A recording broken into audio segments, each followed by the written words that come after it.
A Mahatma called Gandhi. Many, many years ago, when the British ruled India, a baby boy was born in Porbandar.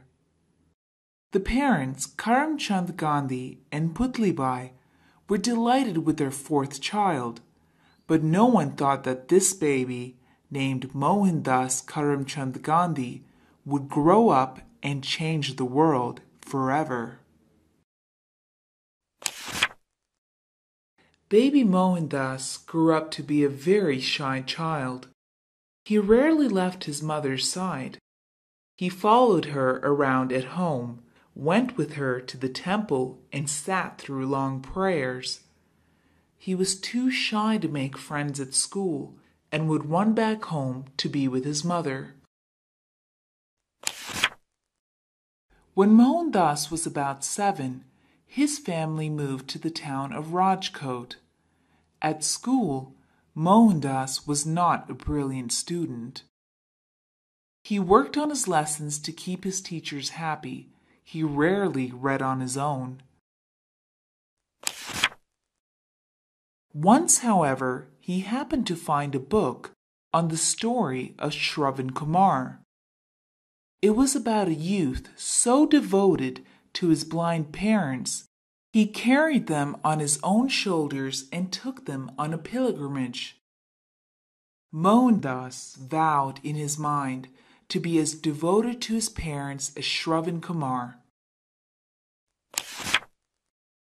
Around the same time, he watched a play on Harish Chandra. It was about a king who suffered great troubles because he always wanted to be truthful. 12-year-old Mohandas started feeling that truth could be worshipped like God. When Mohandas was 13, his family decided to get him married to Kasturba, a girl of his age. It was normal in those times to get such young persons married. After a while, Mohandas went back to school. His friends started coaxing him to eat meat. Mohandas's family was vegetarian. Yet he took to meat secretly after his friend made him believe that it was the only way to become strong. But soon, Mohandas started feeling it was more important to be true to his parents and so gave up meat. Soon after, Mohandas caught a fancy for smoking. He even started stealing coins to buy cigarettes, but he was soon overcome with guilt and wrote a note confessing everything to his father, who was sick in bed. His father read the note with tears in his eyes and tore it up. Mohandas never cheated or lied again. When Mohandas completed college, his father had died. His elder brother and mother decided to send him to England to become a lawyer. Before leaving home, he promised his mother never to touch meat or wine. In England, he found it difficult to keep his promise. He had to go without a proper meal till he found a vegetarian restaurant. Mohandas met others there who had given up meat by choice. He started reading books on being vegetarian. Soon he made up his mind to stay vegetarian. But in dress and habits, he tried to copy the English.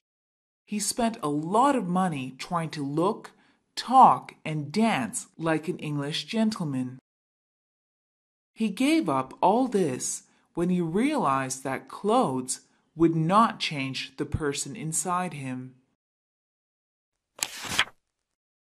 He started living a simple life and walked a lot. This gave him good exercise and also helped to save bus money. He made friends and read many books. One of them was the Bhagavad Gita in English. He also read and liked the Bible, which was given to him by a Christian friend. When he completed his studies, Mohandas set sail for India. Things had changed at home, however. His mother had died. His brother advised him to practice law in the courts of Bombay. Mohandas did not know much about Indian law and was too nervous to argue his case in the court. Back in Rajkot, Mohandas spent time educating his son and nephew. When he got an offer to work in South Africa, he thought it would be a good chance to earn some money. But a very different future awaited the 24-year-old who boarded the ship for Durban. In Durban, Mohandas noticed that Indians were treated badly because they were not white-skinned like their British rulers. On a cold night, while traveling by train, Mohandas was thrown out onto the platform with his luggage. He was also beaten for refusing to get down from a stagecoach. Mohandas did not sail back on the first ship to India. He stayed for 20 years and helped Indians fight the British. By opposing British laws, thousands of Indians, including Mohandas, went to jail. Finally, the British government in South Africa was forced to accept Indians as equal citizens. Mohandas returned to India, eager to serve his countrymen.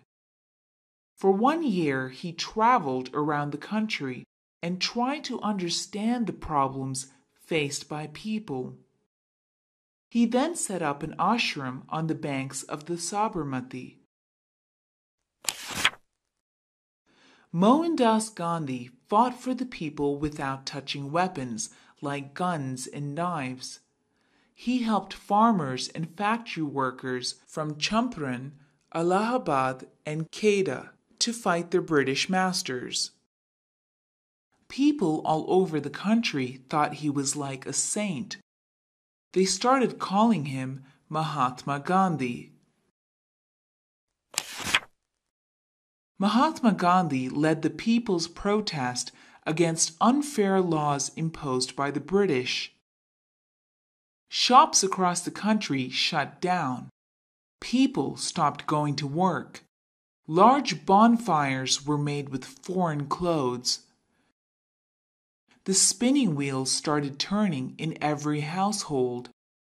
People made their own cloth. Thousands were arrested.